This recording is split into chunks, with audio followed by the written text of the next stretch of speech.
Alhamdulillahi Rabbil Alameen. As-salatu was-salamu ala khatamin nabiyyin wa ala alihi wa sahbihi ajma'in. Amma ba'd, fa'udhu billahi minash shaitanir rajim. Bismillahir rahmanir rahim. Qala Allah ta'ala fi Surah Ra'ad. الله الذي رفع السماوات بغير عمد ترونها ثم استوى على العرش وسخر الشمس والقمر كل يجري لأجل مسمى يدبر الأمر يفصل الآيات لعلكم بلقاء ربكم توقنون. Translation: Allah is He who raised the heavens high without pillars or support that you could see. Then he established himself on the throne and subjected the sun and the moon in service, each running in its specified course orbit for a term. He governs the order of the universe and regulates all affairs. And he detailed his verses, explaining clearly so that you may believe with certainty of meeting with your Rabb.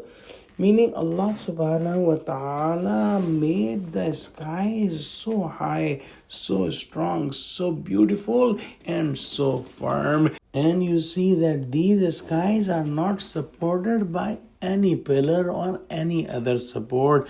Now we know that Allah subhanahu wa ta'ala has created the system of the bodies of the universe like the earth and moon and the sun, and they are held in position by the gravitational force, and this gravitational force is controlled by Allah subhanahu wa ta'ala.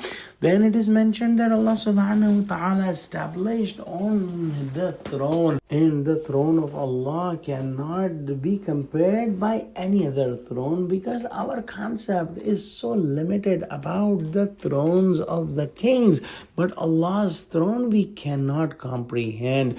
An example can be given to understand this fact, that Allah subhanahu wa ta'ala also says in Quran that Allah hears and listens, and we also do that. However, our listening is dependent on so many things. There has to be an air medium, and the air molecules has to strike on the eardrums, and then the signal from the eardrum in the form of the neuronal signals go from the eardrums to the part of the brain, and brain perceives the sound and understands the word. But Allah subhanahu wa ta'ala does not need any of these mediums. So Allah subhanahu wa ta'ala's throne and his kingdom cannot be compared by any other throne or any other kingdom. Then Allah subhanahu wa ta'ala mentioned about the moon and the sun, that Allah subhanahu wa ta'ala has prescribed a specific job for them, and they will continue their job till a specified time. Then it is mentioned that Allah subhanahu wa ta'ala give orders to the universe and regulate all affairs of the universe. And Allah subhanahu wa ta'ala has given these verses in clarity so that we can believe that we will meet our Rabb.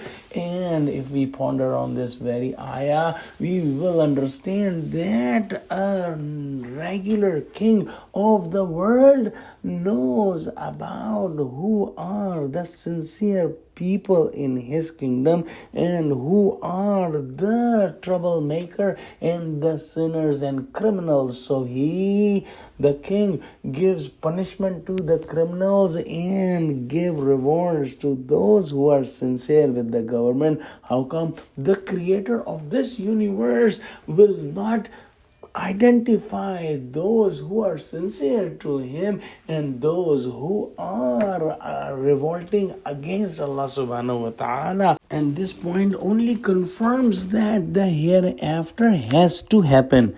Let's pray that Allah subhanahu wa ta'ala give us true understanding of Quran, connect us with the truthful people, make us steadfast on the straight path, and make Muslims united. Ameen. Wa akhiru da'wana alhamdulillahi rabbil alameen. Wassalamu alaikum wa rahmatullahi wa barakatuhu.